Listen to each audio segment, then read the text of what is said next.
बालेन्द्र शाहजीको के राजनीतिक विरासत छ त हैन? भूगोलको कुरा गर्नुहुन्छ भने महोत्तरीको उहाँ निवासी हो पहिलेको, पछि आएर काठमाडौँ बस्नुभयो। अनि भूगोलले पनि गरेन, विरासतले जातले गर्नुहुन्छ भने यहाँ चाहिँ नेवारी सम्प्रदायको बाहुल्य भएको क्षेत्र, अरू फरक कम्युनिटीको बाहुल्य भएको क्षेत्र। आखिर उहाँले आएर चाहिँ नि यो सारा युवाहरूको हाई हाई त जित्नु भयो नि। हेर्नु डेमोक्रेसीमा समर्थनलाई त स्वीकार गर्नुपर्छ नि। इन्द्र जात्राको कुरा पनि हेर्नु इन्द्र जात्रामा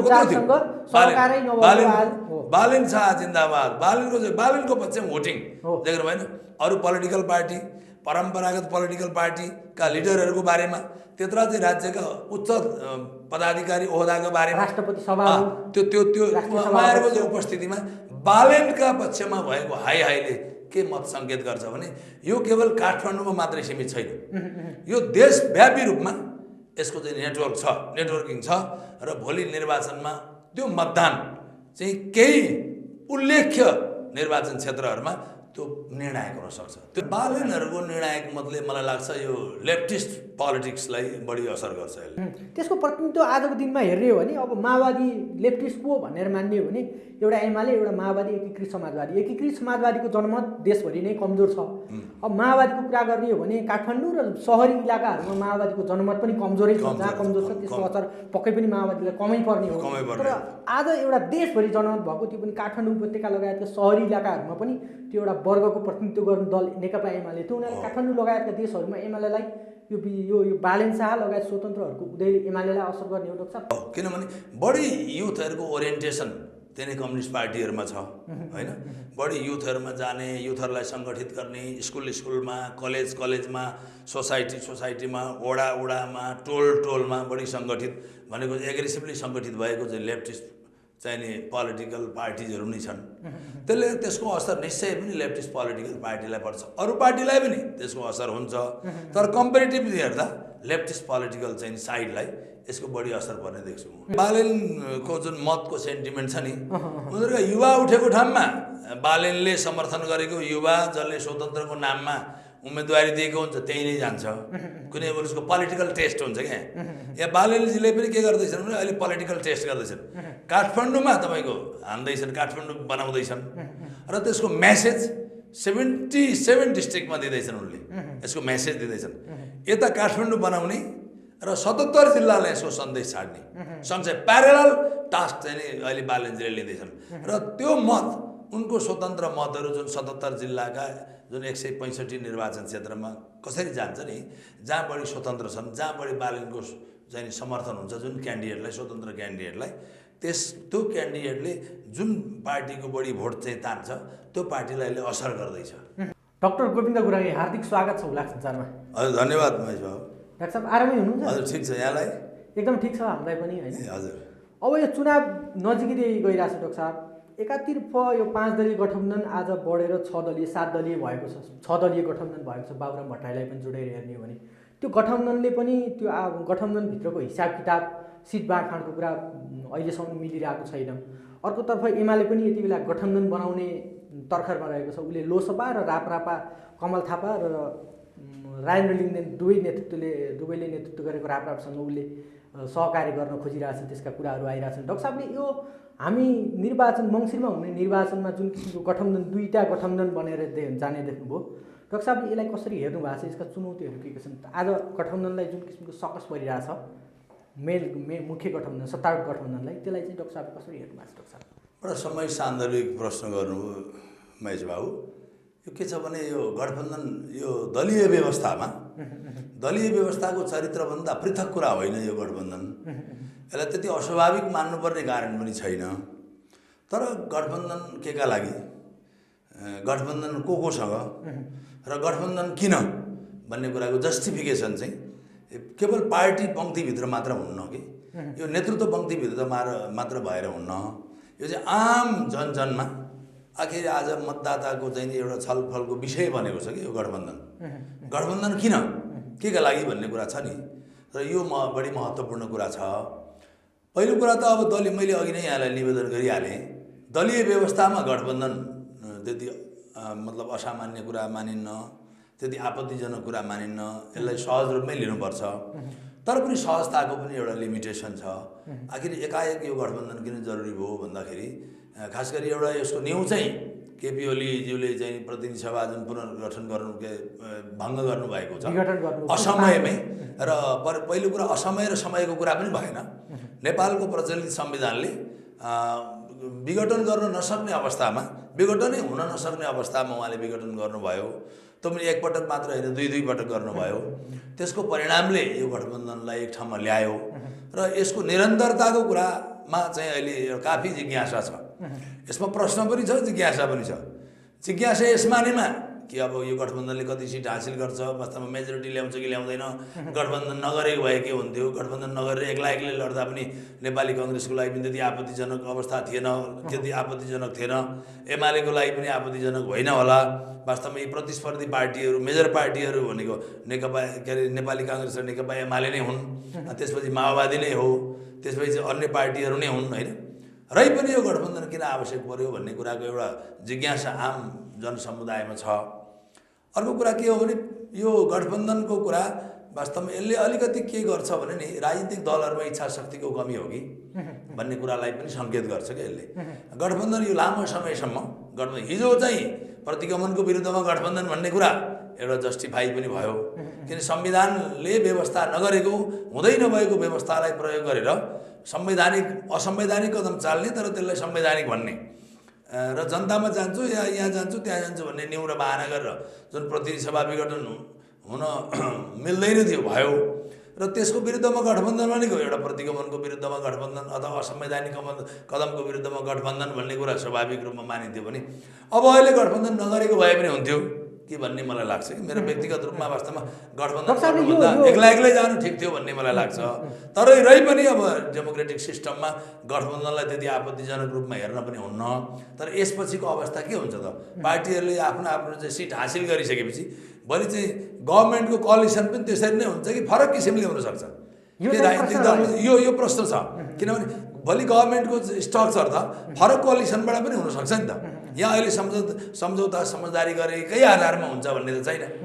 त्यो पनि नहुन सक्ने र हुन सक्ने के छ त भन्ने कुराको बहस हो। अघि तपाईँले यो सत्तारूढ गठबन्धनलाई नै इङ्कित गरेर जुन किसिमले यो अलिकति लामो भएको अहिले नगरे भए पनि हुन्थ्यो कि गठबन्धन, त्यो काङ्ग्रेसलाई पनि छुट्टाछुट्टै नै गयो, गठबन्धन अलि लामो भयो भन्ने जुन सन्दर्भको कुरा गर्नुभयो, प्रतिनिधि सभा विघटन केपी ओलीले गरिसकेपछि त्यसलाई प्रतिगमन भनिसके पछाडि यिनीहरूले जुन किसिमको प्रतिगमनलाई चाहिँ निर्णायक रूपमा परास्त गर्ने ठाउँ भनेको त प्रतिनिधि सभाकै अर्को निर्वाचनसम्म नै हो। त्यो हुनाले त्यो बेलासम्म चाहिँ यो प्रतिगमनकारी यदि उनीहरूले भनेको मान्ने हो भने यो गठबन्धन चाहिँ टिक्नुपर्छ, दम त छ नि यो तर्कमा छैन। अनि यो गठबन्धन यो दम छ, दम बेगरको तर्क छैन, तर पनि त्यो त त्यतिकै लागि थियो, त्यो जुन प्रतिनिधि सभालाई कन्टिन्यू गर्न र पुरा कार्यकाल दिनका लागि थियो। अब यो फेरि पटकै पछि गठबन्धन, चुनावै पछि गठबन्धन चाहिँ नगर्दा हुन्थ्यो कि भन्ने मेरो कुरा हो। प्रतिगमनकारीहरूको पुनरावृत्ति हुने सम्भावना त उत्तिकै थियो नि डाक्टर साहब। अहिले कङ्ग्रेसमा हेर्ने भने एमाले त्यति कमजोर छ, यसो त नि केपी ओलीले नेतृत्व गरेको दल त्यति कमजोर छ त। अब सधैँ होइन, दल कमजोर छैन, तर प्रत्येकले आफ्नो दललाई पनि कमजोर ठान्न भएन कि। यहाँ दल एमाले बलियो छ भनेर एमालेको विरुद्धमा सधैँ गठबन्धनै गर्ने हो, र काङ्ग्रेस बलियो छ भनेर काङ्ग्रेसको विरुद्धमा सधैँ गठबन्धनै गर्ने हो भने मुलुकमा स्वतन्त्र प्रतिस्पर्धा कि दलहरूको ल्याकतको परीक्षण चाहिँ जनताले कहिले गर्ने, कसरी गर्ने? यो गठबन्धनको गोलमटोल भोटबाट त राजनीतिक दलको परीक्षण हुँदैन। यो गोलमटोल आम मतदाताको गोलमटोल भोट हुन्छ नि त्यसमा त होइन। फेरि गठबन्धन गरेपछि सबै गठबन्धन अनुसारै भोट जान्छ भन्ने कुरा पनि छैन। केही पर्सेन्ट भोट त फरक किसिमले पनि जान्छ होइन। फरक किसिमले जाँदाको परिणाम के होला, केही न केही परिणाममा पनि त्यसले फरक पार्ला नि, पार्दैन? मतलब 1-2 हजार 2-4 हजार मतभित्रको अन्तरले जित हार हुने ठाउँमा त फरक पार्न सक्छ।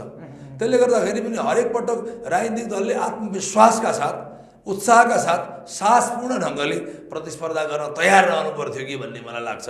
अब राजनीतिक दलले गठबन्धन गरि नै हालेपछि त्यसमा अब धेरै अन्यथा कुरा गरिरहेर एउटा चाहिँ विश्लेषकको नाताले, एउटा राजनीति शास्त्रको चाहिँ विद्यार्थीको नाताले धेरै कुरा गरिरहनु भन्दा पनि मेरो भनाइ चाहिँ के हो भने भरसक गठबन्धन नगरिकन देशव्यापी रूपमा आफ्ना पार्टीका चाहिँ ग्रासरुटदेखि सेन्टरसम्मका मेकानिजमहरूलाई स्ट्रङली अगाडि लगेर चाहिँ उनीहरू प्रस्तुत भएको थियो भने राम्रो हुन्थ्यो कि भन्ने यसका केही तर्कहरू छन् मेरा। किन प्रत्येक कन्स्टिट्युएन्सीमा एउटा सङ्घीय संसदको चाहिँ निर्वाचन क्षेत्रमा 2टा चाहिँ प्रदेश सभाका सदस्यहरू निर्वाचित हुन्छन् क र ख गरेर होइन। त्यहाँ पनि त प्रत्येकको राजनीतिक चाहिँ लगानी छ, योगदान छ, त्यहाँ पनि इतिहास छ, त्यो परिश्रम छ। म चाहिँ प्रदेश सभाको सदस्य होला अथवा हिजो स्थानीय तहमा नि म मेयर हुँला, उपमेयर हुँला, वडाध्यक्ष हुँला, के होला भन्ने थियो नि। उनीहरूले त्यो गठबन्धनले गर्दा कतिपय ठाउँमा पाएनन्, त्यो एउटा निराशा थियो। यद्यपि पार्टी काङ्ग्रेसले बढी भोट ल्यायो, त्यसपछि एमाले ल्यायो, क्रमशः माओवादीले ल्यायो होला, त्यो होला। गठबन्धन अनि अपेक्षा गरे अनुसार नआए पनि बढीभन्दा बढी सिट हासिल गर्न चाहिँ सफल भयो। तर पनि त्यो अब आज पनि आएर यो संसदको प्रदेश सभाको चुनावमा पनि त्यो गर्दाखेरि के हुन्छ, कतिपय ठाउँमा सङ्घीय संसदको निर्वाचन लडौँला भन्नेले टिकट नपाउने हो, प्रदेश सभाको सदस्य बनौला भन्नेले टिकट नपाउने हो। उनीहरूको पनि लगानी, राजनीतिक लगानी त त्यही छ नि त। त्यसलाई कम्पेन्सेट कसरी गर्ने हो त, त्यसको व्यवस्थापन कसरी हुन्छ त भन्ने यहाँ प्रश्न पनि छ। प्रश्न त्यति मात्रै छैन, प्रश्न धेरै छ अहिलेको चुनावमा कि प्रदेश सभा पनि बढी खर्चिलो भयो, बढी महँगो भयो। त प्रदेश सभा पनि नचाहिने हो कि यो सेन्टरदेखि लोकल मात्रै भएर बिचको चाहिँ संरचनाले पनि यो जुन अर्बौँ रुपियाँको खर्चको बोझ बढाएको छ सङ्घीयताको नाममा। सङ्घीयता मैले बेठिक भनिनँ, तर सङ्घीयताको पनि फरक मोडल हुनसक्थ्यो नि, फरक मोडल हुन्छ त सङ्घीयतामा। यो सङ्घीयताको विषय चाहिँ अहिलेसम्म जसरी आम नागरिक र नागरिक समाजहरूको एक किसिमको तहबाट उठ्न सुरु भएको छ, तर अहिलेका मेन स्ट्रिम दलहरूले सङ्घीयताको विषयमा यो चुनावमा प्रश्न बन्नेवाला त देखिएन नि। होइन, चुनाव हामीले गरेनौँ, चुनाव अरूले ल्याउँदैछन्। अहिले स्वतन्त्र रूपमा जुन उम्मेदवारी प्रस्तुत गर्दैछन्, अर्को चाहिँ यो अहिलेको मेजर पोलिटिकल पार्टीभन्दा बाहिरका पनि धेरै युवा पङ्क्तिहरूले चाहिँ नेसनल लेभलमा उनीहरूले चाहिँ प्रतिस्पर्धा गर्न तयार भएर आएका छन्। त्यो एउटा निर्णायक हुन सक्छ हो, भन्ने लाग्छ। उनीहरूलाई कुनै पनि पार्टीको प्रशिक्षणले, कुनै पनि पार्टीको आग्रहले, कुनै पनि पार्टीको अनुरोधले उनीहरू चाहिँ त्यहाँ त्यो यो परम्परागत पार्टीलाई भोट हाल्छन् कि हाल्दैनन् भन्ने कुराको एउटा ठुलो लेखाजोखा छ अहिले। र मलाई लाग्छ धेरै कन्स्टिट्युएन्सीमा त्यो स्वतन्त्र जुन रूपमा सङ्गठित भएको एउटा युवा पङ्क्ति छ र त्यसको नेसनल नेटवर्क छ, त्यो पङ्क्तिको मतले धेरै निर्वाचन क्षेत्रमा प्रभाव पार्छ, त्यसले परिणामलाई असर पार्छ। निर्णायक भनेको मुलुकको नेसनल पोलिटिक्समै निर्णायक हुन्छ भन्न खोजेको छैन, तर केही कन्स्टिट्युएन्सीको जित हारलाई त्यसले परिणाम पार्छ, फरक पार्छ र जितलाई हारमा र हारलाई जितमा बदल्न सक्छ त्यसले। त्यो अवस्था देखिएको छ। उदाहरणको लागि काठमाडौँमा बालेनले जुन किसिमको एउटा अभियान लिएर हिँडेका छन्, यसले आम निर्वाचनमा बालेन फ्याक्टर चाहिँ बालेन फ्याक्टरले काठमाडौँ उपत्यकाको धेरै मतदातामा बालेन समर्थकहरूको एउटा निर्णायक मत हुन सक्ने सङ्केत देखिँदैछ। किन ती यस्ता युवाहरू छन्, ती काङ्ग्रेस, ती एमाले, ती माओवादी, ती राप्रपा, जुनसुकै पार्टीका छन् त्यहाँ, इभेन नेमकी बागा पनि छैनन् भन्ने कुरा छैन। अब आखिर राजनीतिलाई नि भूगोलले, जातले, विरासतले पनि केही गर्दो रहेछ नि त। सधैँभरि यसको असर हुँदो रहेछ, प्रभाव हुँदो रहेछ नि त। विरासतको कुरा गर्नुहुन्छ भने विरासत पनि थियो त, बालेन्द्र शाहजीको के राजनीतिक विरासत छ त, होइन? भूगोलको कुरा गर्नुहुन्छ भने महोत्तरीको उहाँ निवासी हो पहिलेको, पछि आएर काठमाडौँ बस्नुभयो। अनि भूगोलले पनि गरेन, विरासतले, जातले गर्नुहुन्छ भने यहाँ चाहिँ नेवारी सम्प्रदायको बाहुल्यता भएको क्षेत्र, अरू फरक कम्युनिटीको बाहुल्यता भएको क्षेत्र। आखिर उहाँले आएर चाहिँ नि यो सारा युवाहरूको हाई त जित्नु भयो नि। हेर्नु, डेमोक्रेसीमा समर्थनलाई त स्वीकार गर्नुपर्छ नि, होइन? विजयलाई त स्वीकार गर्नुपर्छ नि, जनमतलाई त सम्मान गर्नुपर्छ नि, पर्दैन? पर्छ। म त्यसमा पनि म एउटा राजनीतिशास्त्री, पोलिटिकल साइन्सको चाहिँ एउटा चाहिँ विद्यार्थी भएको नाताले यो जनमतलाई त स्वीकार गर्नुपर्छ। फेरि उहाँको जनमत हाई गरिरहेछ। अस्ति इन्द्र जात्राको कुरा पनि हेर्नु हो, इन्द्र जात्रामा कस्तो थियो? बालेन शाह जिन्दाबाद, बालेनको पक्षमा भोटिङ देख्नु भएन?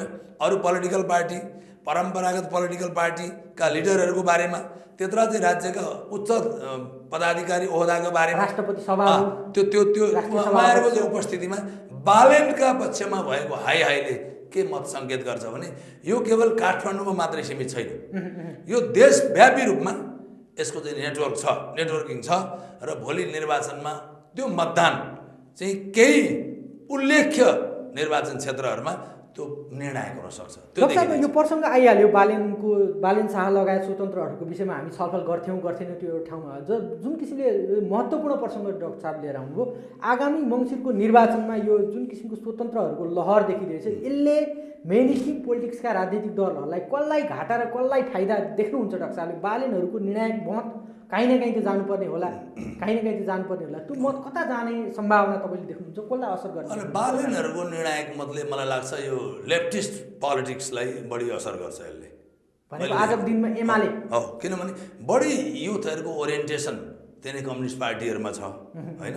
बढी युथहरूमा जाने, युथहरूलाई सङ्गठित गर्ने, स्कुलमा, कलेजमा, सोसाइटीमा, वडामा, टोलमा बढी सङ्गठित भनेको एग्रेसिभली सङ्गठित भएको चाहिँ लेफ्टिस्ट चाहिने पोलिटिकल पार्टिजहरू नै छन्। त्यसले त्यसको असर निश्चय पनि लेफ्टिस्ट पोलिटिकल पार्टीलाई पर्छ, अरू पार्टीलाई पनि त्यसको असर हुन्छ, तर कम्पेरिटिभली हेर्दा लेफ्टिस्ट पोलिटिकल चाहिँ साइडलाई यसको बढी असर पर्ने देख्छु म। त्यसको प्रतिनिधित्व आजको दिनमा हेर्ने हो भने अब माओवादी लेफ्टिस्ट को भनेर मान्ने हो भने एउटा एमाले, एउटा माओवादी, एकीकृत समाजवादीको जनमत देशभरि नै कमजोर छ। अब माओवादीको कुरा गर्ने हो भने काठमाडौँ र सहरी इलाकाहरूमा माओवादीको जनमत पनि कमजोरै छ। जहाँ कमजोर छ त्यसको असर पक्कै पनि माओवादीलाई कमै पर्ने हो। तर आज एउटा देशभरि जनमत भएको, त्यो पनि काठमाडौँ उपत्यका लगायतका सहरी इलाकाहरूमा पनि त्यो एउटा वर्गको प्रतिनिधित्व गर्ने दल नेकपा एमाले, त्यो उनीहरूले काठमाडौँ लगायतका देशहरूमा एमालेलाई यो बालेन शाह लगायत स्वतन्त्रहरूको उदयले एमालेलाई असर गर्ने हो डाक्टर साहब भित्र गएर हेर्दाखेरि। अनि अलि बढी असर वास्तवमा नेकपा एमाले नै पर्ने देख्छु म, किनभने मैले त्यहाँका भोटिङ प्याटर्न देखेको छु। त्यहाँको चाहिँ भोटरहरू, त्यहाँको युथको सेन्टिमेन्ट, युथको चाहिँ अर्गनाइजेसन होइन, युथको चाहिँ कसरी सङ्गठित भएको छ नि त, उसको युथको चाहिँ तपाईँको चाहिँ सङ्गठन उनीहरूको तलदेखि माथिसम्म, लोकल टु सेन्टर उनीहरूको सङ्गठन स्ट्रक्चर, अर्गनाइजेसन स्ट्रक्चर नै यति व्यापक छ, यति विस्तृत छ नि। अगर कुनै न कुनै रूपमा तिनै युवाको इन्भल्भमेन्ट छ के देख्नु भएन, तिनै युवाहरूको इन्भल्भमेन्ट छ। अहिले काठमाडौँमा देखियो नि त होइन, केशव स्थापितको सारा कुरा। आखिर हाम्रो यति मत थियो अनि यो चाहिँ 55, 56, 60 हजार त मेरो त डेफिनेट भोट भनेको ठाउँमा 10-12 हजार मतमा चित्त बुझाउनु पऱ्यो नि। अनि त्यो मत कहाँ गयो त होइन। त्यसले त उही काङ्ग्रेसको मतलाई पनि असर गर्यो, तर पनि बढीभन्दा बढी मत काङ्ग्रेसको चाहिँ केही सम्भावना देखिएको थियो, पहिले नै पूर्वानुमान थियो होइन। टिकटको वितरणले नि त्यो अवस्था, अब केही न केही असर काङ्ग्रेसलाई असर देखियो भन्ने कुरा टिकटको डिक्लेरेसन पछि नै देखियो कि होइन। त त्यो अब त्यो बढी त्यसमा विस्तृतमा नजाउँ, त्यो कुरा तपाईँले सङ्केत गर्दा बुझिहाल्नु भयो। त त्यहाँ चाहिँ को व्यक्तिमा नि फरक पर्थ्यो नि त, केही फरक परेन, त्यसले पनि असर गर्यो। अब भने बढीभन्दा बढी यहाँ काठमाडौँको केही नै हो भन्ने केशव स्थापित भने ठाउँमा पनि केशव स्थापित 10-12 हजार मतले चाहिँ नि सीमित भएर बस्नु भनेको यसको नेटवर्कको असर पक्कै पनि बढीभन्दा बढी नेकपा एमालेलाई नै पर्छ भन्ने मलाई लाग्छ। त्यसलाई कसरी उसले म्यानेज गर्छ उसको कुरा भयो होइन, म्यानेज हुन पनि सक्ला, हुँदैन भन्ने कुरा छैन। तर अहिले ठ्याक्क आज यतिखेर राइट नाउ यतिखेर भन्नुपर्दा यसको बढी असर नेकपा एमालेलाई पर्छ। अब असर त्यो पर्छ भने बालेनहरूको समर्थन चाहिँ कतापट्टि देख्नुहुन्छ डाक्टर साहब? समर्थन चाहिँ समर्थन पनि काहीँ न काहीँ चाहिने होला, झुकाव पनि काहीँ न काहीँ हुने होला होइन। त्यसको झुकाव अहिले पनि स्वतन्त्रहरू प्रतिनिधि सभाको उसमा पनि स्वतन्त्र पक्ष नै जान्छ भन्ने देख्नुहुन्छ कि कुनै एउटा राजनीतिक फोर्सतर्फ पनि ढल्किन सक्छन्? अनि मलाई लाग्छ अहिले बालेनको जुन मतको सेन्टिमेन्ट छ नि, उनीहरूका युवा उठेको ठाउँमा बालेनले समर्थन गरेको युवा जसले स्वतन्त्रको नाममा उम्मेदवारी दिएको हुन्छ त्यही नै जान्छ। कुनै अब उसको पोलिटिकल टेस्ट हुन्छ क्या। यहाँ बालेनजीले पनि के गर्दैछन् भने अहिले पोलिटिकल टेस्ट गर्दैछन्, काठमाडौँमा तपाईँको हान्दैछन्, काठमाडौँ बनाउँदैछन् र त्यसको मेसेज 77 डिस्ट्रिक्टमा दिँदैछन् उनले, यसको मेसेज दिँदैछन्। यता काठमाडौँ बनाउने र 77 जिल्लालाई यसको सन्देश छाड्ने सँगसँगै प्यारेलल टास्क चाहिँ नि अहिले बालेनजीले लिँदैछन्। र त्यो मत उनको स्वतन्त्र मतहरू जुन 77 जिल्लाका जुन 165 निर्वाचन क्षेत्रमा कसरी जान्छ नि, जहाँ बढी स्वतन्त्र छन्, जहाँ बढी बालेनको चाहिँ समर्थन हुन्छ जुन क्यान्डिडेटलाई, स्वतन्त्र क्यान्डिडेटलाई, त्यो क्यान्डिडेटले जुन पार्टीको बढी भोट चाहिँ तान्छ त्यो पार्टीलाई असर गर्दैछ, यसरी असर गर्दैछ। अब डाक्टर साहब यो सत्तारूढ गठबन्धन बाहेक अर्को एउटा गठबन्धन पनि बन्दैछ, यतापट्टि पनि कुरा गरौँ, नेकपा एमाले, राप्रपा, राजेन्द्र लिङ्गदेन, अब रविन्द्र मिश्र पनि त्यहाँ मिसिँदै हुन्छ, राप्रपा मार्फत मिसिँदै हुन्छ। त्यो जुन किसिमको आशंका दलहरूले गरिरहेको थियो पुस 5 मा संसद विघटनलाई यो गणतन्त्र र लोकतन्त्रप्रति प्रश्न उठ्दैछ भनेर सत्तारूढ दलले प्रश्न उठाउने थियो। आज ठिक हिसाबमा केपी ओलीलाई लगाएको आरोप पनि आज केही यो व्यवस्थाको विरोध गर्नेहरूको जुन किसिमको जमघट देखिरहेको छ अर्को गठबन्धनमा चाहिँ त्यो तर्कलाई बल त पुग्यो नि डाक्टर साहब अर्को गठबन्धन देखेर? होइन, यसो छ, अर्को गठबन्धन पनि स्वाभाविक रूपमा मैले भने कि डेमोक्रेसीमा गठबन्धन अस्वाभाविक मानिन्न, स्वाभाविकै हुन्छ। डेमोक्रेसीमा के छ भने आफ्नो नीति र कार्यक्रम लागू गर्नुपर्ने हुन्छ गभर्मेन्टमा पुगेर। जनतामा पुग्ने केले त नीतिले, कार्यक्रमले, बजेटले, प्रोग्रामले होइन त जनतामा जाने त। खालि ठमठम चाहिँ हिँड्नु र नीति कार्यक्रमसहित बजेट प्रोग्रामसहित जानुमा फरक छ नि त। त्यसले त्यहाँ जानुलाई पनि डाडु पनि चाहियो, डाडुपेन्युका लागि पनि डेमोक्रेसीमा चाहिँ जनमत चाहियो, विजय हुनु पऱ्यो नि त। जिले उल्लेख्य सङ्ख्यामा आफूले चाहिँ प्रदेश सभामा प्रतिनिधि सभामा पुर्याउनु पऱ्यो आफ्नो जनप्रतिनिधि। त्यसका लागि चाहिँ अब यो चाहिँ नेपाली कङ्ग्रेसको नेतृत्वको गठबन्धन को चाहिँ कन्टेस्टमा उसले चाहिँ प्रतिस्पर्धा गर्नु, गठबन्धन बनाउनु, त्यसलाई अस्वाभाविक मान्नु स्वाभाविक छ। तर पनि अब त ठिक छ, अब भोलि जनताले यसो कसरी परीक्षण गर्छ, एउटा क्रेज चाहिँ राजेन्द्र लिङ्गदेनजीमा देखिएको छ होइन। त्यो भन्नुपर्छ हामीले चाहिँ पोलिटिकल चाहिँ यस्तो विश्लेषण गर्दाखेरि भएको कुरालाई भएको भन्नुपर्छ कि समानुपातिकमा उल्लेख्य सिट चाहिँ राजेन्द्र लिङ्गदेनको पार्टीले पाउछ। किनभने त्यो चाहिँ एउटा हिन्दू मत जुन छ नि, हिन्दू धर्मावलम्बीको मत, केही हिन्दू चाहिँ नि अभियन्ताहरूको मत र चाहिँ यो हिन्दू राष्ट्र हुनुपर्थ्यो भन्ने कुरा, चाहिँ धार्मिक स्वतन्त्रताको कुरा, कम्तीमा यसो हुनुपर्थ्यो भन्ने, सेकुलरिजमको विरुद्धमा जानुपर्थ्यो, चाहिँ मुलुकको कन्स्टिट्युसन बन्नु पर्थ्यो भन्ने त्यो मत छ। त्यो मतको मतलब उल्लेख्य पर्सेन्ट चाहिँ राजेन्द्र लिङ्गदेनको पक्षमा पर्छ। त्यही कारणले अनि त्यो उता समानुपातिकमा जान तयार भएको मतलाई प्रत्यक्षमा पनि ल्याउन सकिन्छ भनेर त्यसको एउटा केही न केही एउटा युवा मान्छे, त्यो पनि लिम्बू कम्युनिटीको मान्छे, त्यो पनि निर्वाचित एउटा राष्ट्रिय पार्टीको अध्यक्षको रूपमा उदाएका छन् भनेपछि यसको असरले पनि केही न केही प्लस हुनसक्छ भन्ने कि ओलीजीलाई लाग्यो, स्वाभाविक रूपमा लाग्यो। र त्यसले गर्दाखेरि अब उहाँको पनि गठबन्धन त्यो गठबन्धन यसरी आउँदैछ भने अर्को कुरा कमल थापा पनि सँगसँगै आउँदै हुनुहुन्छ होइन। मलाई लाग्छ कमल थापाको धेरै मत छैन, उल्लेख्य मत छैन। उहाँले आएर धेरै ठुलो मद्दत एमालेलाई पुग्छ भन्ने लाग्दैन, बरु एमालेलाई ब्लेमै लाग्ला त्यसले होइन। राजेन्द्र लिङ्गदेनबाट प्लसै हुन्छ जस्तो छ। राजेन्द्र लिङ्गदेनको पार्टीको नाम राप्रपा भए पनि उसलाई नयाँ पुस्ताले नयाँ किसिमले हेरेका छन् कि परम्परागत किसिमले हेर्दैनन्। अब जसरी कमल थापालाई जनआन्दोलनको दमनकारीको रूपमा हेर्छन्, त्यो हेर्ने भोग्ने बेहोर्ने धेरै छन् नि त। तर राजेन्द्र लिङ्गदेनलाई त्यसरी हेर्ने भोग्ने बेहोर्ने छैनन् कि छैनन्। ऊ फेयर चाहिँ लिडरको रूपमा आएको छ। त्यसले गर्दा राजेन्द्र लिङ्गदेनबाट प्लस हुन्छ। अब कमल थापाबाट त आफू सेफ हुनलाई कति बल गर्ने कुरा हो, कति सेफ हुन सक्छ आई डोन्ट नो। कमल थापाबाट त्यति असर देखिन्न म। जस्तो अब त्यो राजनीतिक ध्रुवीकरण पनि हुँदैछ भन्ने त हुन्छ नि जक्सा। एक किसिमले अब इन्डियामा भाजपाको नेतृत्व जसरी रहन्छ, नेपालमा पनि हिन्दू राष्ट्र र हिन्दू काहीँ न काहीँ भारतले हिन्दू राष्ट्र हुनुपर्छ भन्ने एउटा चाहना राखिरहेछ भनेर जुन किसिमको विश्लेषण गरिरहेछ, त्यो एउटा राजनीतिक ध्रुवीकरण तपाईँले देख्नुहुन्न अहिलेको गठबन्धनबाट? अनि राजनीतिक ध्रुवीकरण मैले देख्दिनँ, त्यस्तो गठबन्धन देखिन्न। त्यस्तो गठबन्धन अहिले घोषित रूपमा आउँदैन है। नजानिदो किसिमले नेकपा एमालेको बढी देशमा एग्रेसिभली आएको छ भित्रबाट। काङ्ग्रेसलाई केले रोकेको छ, केले छेकेको छ मलाई थाहा छैन होइन। काङ्ग्रेसले पनि त मात्रै के हुनु पर्थ्यो, धार्मिक स्वतन्त्रताको कुरा उठाउनु पर्थ्यो। सिधै हामीले सेकुलरिजम नभनेर, धर्मनिरपेक्ष नभनेर हामीले चाहिँ धार्मिक स्वतन्त्रताको चाहिँ राष्ट्र हो यो नेपाल संविधानमा भनिदिएको भए काङ्ग्रेसको जनमतलाई त्यति ठुलो क्षति हुन्न थियो। यसले गर्दा काङ्ग्रेसले धेरै मेहनत गर्नुपर्ने देखिन्छ। त्यो हिन्दुत्वको मत र हिन्दू राष्ट्रप्रतिको मत चाहिँ केही न केही मत जसरी जुनसुकै नाराले पनि उसले चाहिँ तान्छन्। राजेन्द्र लिङ्गदेनको पक्षमा जान्छ, उल्लेख्य मत जान्छ। र नेकपा एमालेको त अब बाहिर भन्ने कुरा एउटा छँदैछ, भित्र त ओलीजी अब पुरै नरेन्द्र मोदीको लाइनमा पुरा रुद्राक्षको कुराले गर्दा, रामको चाहिँ ठोरीको कुराले गर्दा, पशुपतिमा चाहिँ त्यो शिवलिङ्गको कुरा, 30 करोडको चाहिँ नि होइन ती छाताको कुरा, यी सबै कुराले हेर्दाखेरि बाहिर भन्न नसक्ने कुरा एउटा छ। तर त्यो चाहिँ सिधा नै म सेकुलरिजमको चाहिँ विरुद्धमा छु, नजानिदो किसिमले हिन्दू राष्ट्रको पक्षमा आफू छु भन्ने कुराको यो सङ्केत हो। सङ्केतलाई कति ग्रहण गर्छन् जनताले मलाई थाहा छैन, तर यसलाई सिधै प्रत्यक्ष रूपमा राजेन्द्र लिङ्गदेनले भनेका छन् होइन। राजेन्द्र लिङ्गदेनलाई चाहिँ आर्यनहरूको पनि त्यसमा समर्थन छ पनि। अब त्यो नेकपा ओलीलाई, नेकपा एमालेलाई त्यसरी राजेन्द्र लिङ्गदेनको जस्तो समर्थन छैन। तर उहाँले बाटो चाहिँ त्यसरी लिएको अवस्था हो र केही न केही अलिकति केही न केही उसको झुकाव हिन्दुत्वप्रति गएको नै छ। मार्क्स र लेनिनको तस्बिर राखे पनि अबको चाहिँ जमानामा अब मार्क्स र लेनिनको फोटो सजाएर अब राजनीति हुँदैन भन्ने कुराको चेत चाहिँ एमालेलाई पनि आउन थाल्यो। त्यो चेतना पनि भयो। अनि जुन किसिमको सेन्टिमेन्ट नेपाली जनताहरूमा छ हिन्दू राष्ट्र पक्षको सेन्टिमेन्ट, त्यो सेन्टिमेन्टलाई भोटमा बदल्न हो, भोटमा बदल्नु त्यही हो।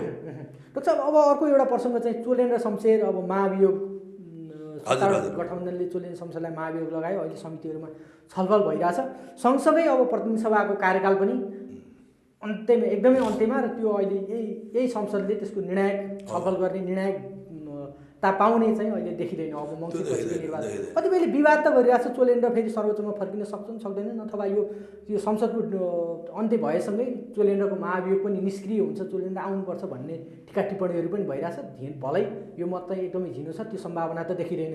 तर जुन किसिमको अभ्यास नेपाली दलहरूले महाभियोगको सन्दर्भमा जुन किसिमको चोलेन्द्रलाई लगाए, सत्तारूढ दलले कतिपय ठाउँमा यसको दुरुपयोग गर्यो, महाभियोगको अस्त्रको दुरुपयोग गर्यो भन्ने टिका टिप्पणीहरू पनि भइरहेछ। यसले एउटा के सन्देश देला डाक्टर साहब? चोलेन्द्रको केसले नेपालको जुन किसिमको एउटा संविधानमा महाभियोगको अभ्यास गर्ने एउटा मस्कत थियो, जुन किसिमको सोचाइ थियो, त्यसको दुरुपयोग भयो कि प्रयोग भयो के लाग्छ तपाईँलाई?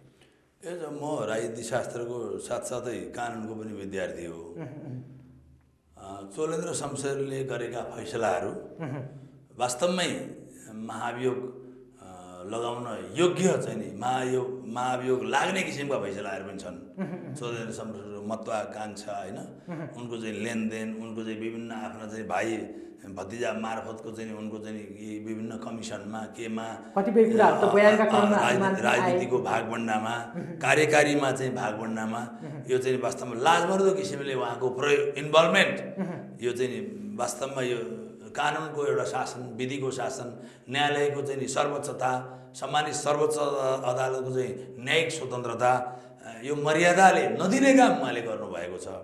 त्यसमा चाहिँ अब वास्तवमा अब महाभियोग प्रस्ताव लाग्यो, तर महाभियोग दर्ता हुने बित्तिकै नि जुन त्यसका बारेमा जुन छानबिन हुनुपर्थ्यो, छलफल हुनुपर्थ्यो, बयान हुनुपर्थ्यो, यसका चाहिँ सिरिज अफ यसका चाहिँ आइटमहरू छन् क्या, यसका प्रक्रियाहरू छ। त्यो प्रक्रियामा नगइकन 3-4-5 महिना नगइकन चुप लाएर बस्ने यो चाहिँ महाभियोगको दुरुपयोग हो। यसलाई चाहिँ महाभियोगको पोलिटिकल पार्टी एउटा क्षणिक कुराको बाट चाहिँ नि सुरक्षित हुनलाई महाभियोग लगाउने, अनि संविधान त ऊ सस्पेन्ड भइहाल्ने, निलम्बनमा परिहाल्ने, निलम्बनमा परिहाल्ने थन्काएर राखिदिने अनि गुजारिदिने, अनि त्यो चाहिँ रेल छुटाइदिने, अन्त टाइम क्रस गरे। यो त राजनीतिक दलको पनि भएन। यो राजनीतिक दलको चाहिँ वास्तवमा यो चाहिँ नि यो खेलाची भयो कि यसले महाभियोगको प्रस्ताव जुन अवस्थामा जुन खण्डमा ल्याउनु पर्ने हो त्यो ल्याएर त आखिर त्यो काम त भएन नि त, परिणाममा त पुगेन नि, परिणाम निस्केन नि, जेका लागि ल्याउनु खोजेर पुगेन भने अब के छ? अब चोलेन्द्र शमशेरलाई उहाँले महाभियोगबाट चाहिँ परास्त गरेर आफूले लगाएको अभियोग प्रमाणित गर्न पनि सकेन, संसदले सक्यो त? सक्ने अवस्था देखिएन नि। अनि चोलेन्द्र शमशेरको अब सस्पेन्ड फुकुवा हुने पर्ने अवस्था पनि रहेन। अब त टाइम त यस्तो छ कि अब आउने संसदले फुकुवा गर्नुपर्ने अवस्थै छैन, त्योभन्दा अगाडि नै उहाँको कार्यकाल सकिन्छ भनेपछि एउटा अल्झाएर राख्ने कुरा यो चाहिँ संविधानको दुरुपयोग। एकातर्फ यो विषयमा चाहिँ सत्तारूढ गठबन्धन जुन किसिमको एउटा बाध्यतामा पनि थियो, त्यसलाई निर्णायकमा यत्तिकै राख्नु बाहेकको विकल्प उसँग थिएन। डाक्टर साहब, यत्रो ठुलो विषयमा चाहिँ नेकपा एमाले जुन किसिमको भूमिका खेल्यो नि, यहाँ न चोलेन्द्रको सहजै बोकेर हिँड्न सक्ने स्थिति, न चोलेन्द्रलाई महाभियोग लगाउनुपर्छ भनेर एउटा निर्णय गर्ने स्थिति नेकपा एमाले त्यहाँ जुन किसिमको भूमिका खेल्यो, अहिले पनि खेलिरहेछ। एमाले न चोलेन्द्रको विरोध न समर्थन कुनै पनि नभएको स्थितिमा त सत्तारूढ दलहरूसँग त यसको विकल्प थिएन नि। यसमा केपी ओलीले र एमाले जुन किसिमको भूमिका निर्वाह गरिरहेछ, यसलाई चाहिँ कसरी हेर्नु भयो डाक्टर साहब? यसो त एमालेको अब भूमिका भन्नुभन्दा पनि उसको चाहिँ मनसाय प्रष्ट हुने हो होइन। मनसाय के रह्यो भने ऊ चाहिँ जसरी चोलेन्द्र शमशेरलाई महाभियोग प्रस्ताव दर्ता गराएर उहाँ सस्पेन्ड हुनुभएको छ, एमाले त्यसको विरुद्धमा छ भन्ने कुरा चाहिँ उसको क्रियाकलापले देखायो। तर त्यो पनि बाहिर खुलेर भन्न सकेन। खुलेर भन्न नसक्नु राजनीतिक दलको अघि नै मैले भने इच्छा शक्तिको कमी हो वा त आफ्नो आत्मविश्वासकै कमी हो कि यत्रो न त भन्नुपर्छ। राजनीतिक दलले कि चोलेन्द्र शमशेर राइट भन्नुपर्छ कि महाभियोग राइट भन्नुपर्छ कि यदि यो अवस्थामा महाभियोग पास हुन्छ, यो भएन भने पास हुँदैन भन्न सक्नु। पोलिटिकल पार्टीको स्ट्यान्ड के त? स्ट्यान्ड भएन होइन। ल महाभियोगको प्रस्तावको एमालेलाई मन परेन, ल उनी विरुद्धमा हो भने विरुद्धै भन्नु पर्थ्यो। ल टेबल गर अनि हामी फैसला गर्छौँ, हामी निर्णय गर्छौँ भन्न सक्नु पऱ्यो नि त। उहाँले त्यसो पनि भन्न सक्नु भएन। अनि उनीहरूले टेबल पनि गर्न सकेनन् टाइमली होइन। यो दुवै पक्षको गल्ती हो। यसमा म यसको गल्ती ठिक यसको बेठिक भन्दिनँ। यो महाभियोग प्रस्तावका पक्षधर र महाभियोगको प्रस्तावमा यस र नो ठिक बेठिक केही नभन्ने प्रतिक्रियाविहीन भएर बस्ने एमाले यो दुवै समूहको यसमा उत्तिकै जिम्मेवार छ, गल्ती छ। डाक्टर साहब, अब मङ्सिर 4मा निर्वाचन, अब अघि नै कुराकानी गऱ्यौँ, 2 दलीय गठबन्धनमा देश गयो। एकापट्टि केपी ओलीले नेतृत्व गरेको एउटा गठबन्धन र अर्को एउटा सत्तारूढ गठबन्धन। त्यो गठबन्धनको प्रष्ट रूपमा त्यो गठबन्धन र अर्को एउटा स्वतन्त्रहरूको एउटा समूह, यो 3टा समूहमा अब मङ्सिर 4मा देश निर्वाचनमय हुँदैछ। पल्लाभरि कस्तो देख्नु भएको छ डाक्टर साहब अलिकति? होइन, पल्लाभरि त सिधासिधी देख्दा तपाईँ कुनै चाहिँ कुरो लुकाइरहनु पर्दैन होइन।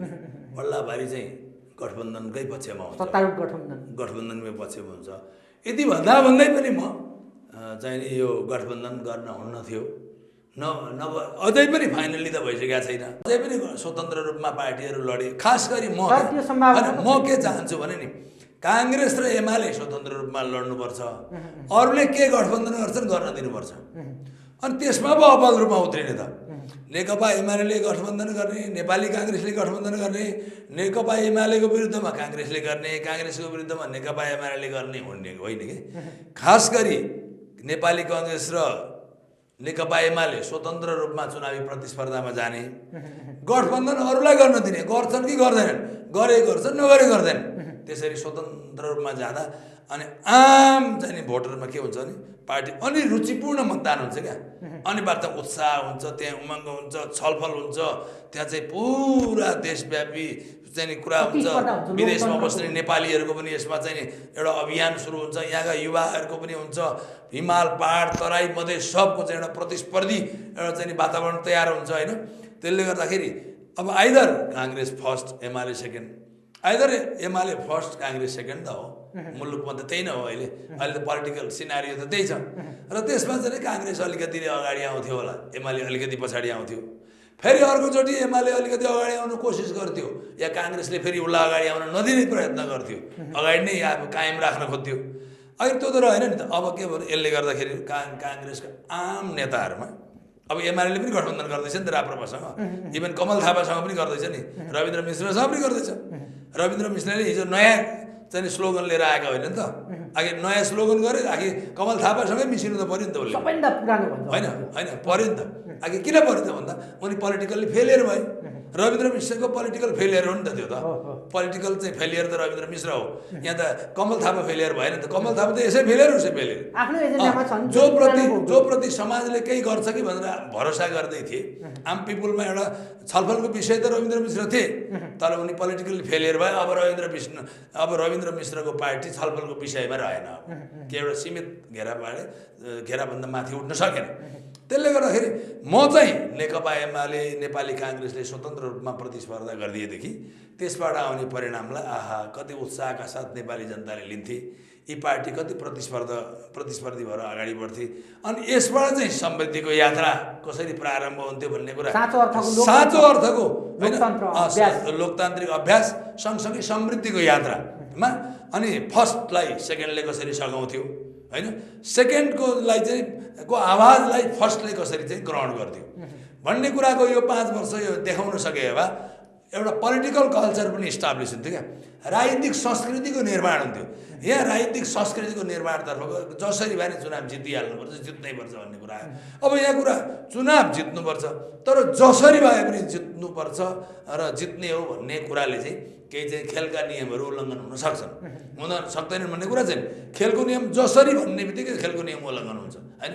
खेलको नियम उल्लङ्घन नभइकन एउटा चाहिँ राजनीतिक संस्कारले चाहिँ स्वतन्त्र प्रतिस्पर्धाले आम जनताको जनको मनमा आफ्नो चाहिँ नीति कार्यक्रम घोषणापत्र इतिहास वर्तमान भविष्य त्यसरी अब मुलुकलाई नेपाललाई कहाँ पुर्याउने, कहिले पुर्याउने, कतिसम्म पुर्याउने, विश्वका कुन मुलुकसम्म पुर्याउने। हेर्नुहोस् त हामीभन्दा चाहिँ दक्षिण कोरिया 27-28 वर्ष हामीभन्दा तल थियो, मलेसिया हामीभन्दा 30 वर्ष मुनि हामीभन्दा तल थियो, सिङ्गापुर हामीभन्दा तल थियो, आजभन्दा 45 वर्ष अगाडिको जापान र नेपाल बराबरी थियो। आज कहाँ पुग्यो उनीहरू, कहाँ पुगे? त्यही इच्छा शक्तिले होइन, पोलिटिकल डिटर्मिनेसनले होइन, इच्छा शक्ति विल पावरले होइन, त्यो इच्छा शक्तिले, त्यो चाहिँ डेमोक्रेटिक एक्सर्साइजले, त्यो राजनीतिक संस्कृतिले, त्यो हो नि त, त्यो मेहनतले, त्यो परिश्रमले हो नि त। यहाँ त्यो चाहिँ त्यसको अहिले वातावरण देखिँदैन, जुन दुर्भाग्यपूर्ण छ। मलाई लाग्छ म अझै पनि पोलिटिकल पार्टीहरूलाई चाहिँ म आह्वान गर्छु, अनुरोध गर्छु। अब हामी सबको आह्वानलाई, अनुरोधलाई पार्टीहरूले सुनुन् र खास गरी एमाले काङ्ग्रेसहरू चाहिँ, नेपाली काङ्ग्रेस र एमाले चाहिँ स्वतन्त्र रूपमा प्रतिस्पर्धा गरेर अगाडि जाउन् र नेपाली जनमतलाई माओवादीको गठबन्धन के हुन्छ, माओवादी कसरी स्वतन्त्र जान्छ, गठबन्धन गर्छ, त्यो उसको कुरा हुन्छ, त्यति गरेपछि चाहिँ उसको कुरा हुन्छ नि त। म चाहिँ नेपाली काङ्ग्रेस र एमाले चाहिँ गठबन्धन नगरिकन जाउन् र त्यसबाट फेयर जनमतको परीक्षण पनि हुन्छ र आफ्नो ल्यागत परीक्षण पनि हुन्छ। उनीहरूले आफ्नो औकात देखिसकेपछि आगामी दिनमा उनीहरूको रणनीतिक परिवर्तन पनि हुन्छ कि उनीहरूले आगामी दिनमा कसरी, कुन स्ट्राटेजीले आफ्नो पोलिटिकल चाहिँ नि आफ्नो अभियानलाई, क्याम्पेनलाई अगाडि बढाउने हो र तलदेखि माथिको सङ्गठन स्ट्रक्चरलाई कसरी बदल्ने हो र आम चाहिँ नि युवा पङ्क्तिलाई कसरी नेतृत्वमा स्थापित गर्ने हो र पार्टीलाई कसरी जनजनको भरोसा, आस्था र भरोसाको केन्द्र बनाउने हो भन्ने कुरामा यसको पनि परीक्षण हुन्छ र एउटा यो महत्त्वपूर्ण ऐतिहासिक अवसर पनि साबित हुन्छ भन्ने मलाई लाग्छ। त्यसो भए यो परिणाम के आउँछ, त्यो गठबन्धनले, सत्तारूढ गठबन्धनले जितेपछि परिणाम के हुन्छ, जितेर जनताले के पाउँछन् त्यो एउटा विषय भयो। तर सङ्ख्यात्मक हिसाबमा गठबन्धन विजय हुने देख्नुहुन्छ तपाईँ? सङ्ख्यात्मक यस्तो त यहाँ त कुनै हिचकिचाउनै पर्दैन। सङ्ख्यात्मक हिसाबमा स्वाभाविक रूपमा केही सिट होइन, सबै कुरा गठबन्धनको मत चाहिँ नि अपेक्षा गरे अनुसार मत आउँदैन, रै पनि ठुलो र सङ्ख्यात्मक हिसाबले हुन्छ। गठबन्धन पहिलो हुन्छ र खास गरी नेपाली काङ्ग्रेस पहिलो हुन्छ, त्यो त अब सिधासिधी देखिएको कुरा भन्नुपर्छ। हुन्छ डाक्टर साहब, यो अमूल्य समय हाम्रो लागि दिनुभयो, तपाईँलाई धेरै धेरै धन्यवाद। धन्यवाद। मलाई पनि यो समसामयिक कन्टेस्टमा छलफल गर्ने मौका दिनुभयो, यहाँलाई धन्यवाद। Thank you.